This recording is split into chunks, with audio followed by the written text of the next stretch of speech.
During one of my trips to Morocco, I met Walid, a tagine vendor in the souk of Marakkesh, who shared with me his family's secret Moroccan tagine with prunes and apricots recipe. This easy Moroccan tagine is full of flavors, colors, easy to make, and delicious. So of course, I wanted to share this recipe with you from my heart and kitchen to yours. So let's jump into it. In a tagine, a heavy bottom pot, or a Dutch oven, put 4 tablespoons of olive oil, half an onion coarsely chopped, mix everything together, and let it bloom until golden and soft. Incorporate 1 teaspoon of cumin, mix in 1 teaspoon of cinnamon,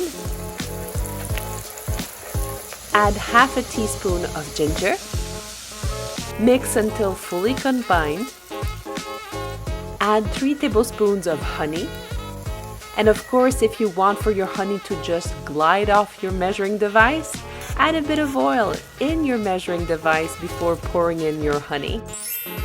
Add 1 tablespoon of coriander. Mix everything together until fully combined. Add 2 pounds of meat. Here I will use veal, but you could use beef or lamb to make your lamb or beef tagine. Mix everything together and make sure that every piece of meat is fully coated with the sauce.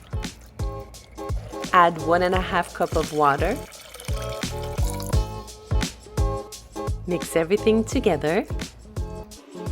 Bring it back to a rolling boil. Cover it and let it simmer on medium-high for 20 minutes.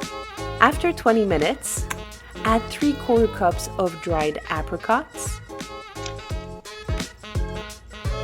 half a cup of prunes. You could also add raisins and almonds too.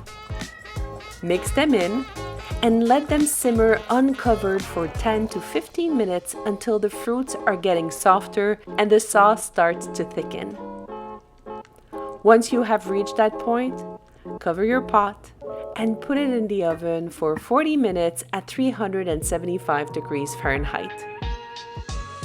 Take out your amazing tagine and plate it. First, take out the meat and fruits, then cover it with the sauce. Add some chickpeas, some pomegranate seeds for extra splash of color. Serve it with couscous or rice.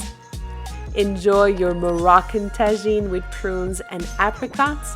That is perfect as part of your Shabbat dinner recipes, your Sephardic Shabbat, or any holidays. I will encourage you to watch these 2 videos that are part of my kosher Moroccan cuisine series with the chicken tagine and the Moroccan fish balls recipe. Until next time, stay safe, stay blessed, and don't forget to frum it up.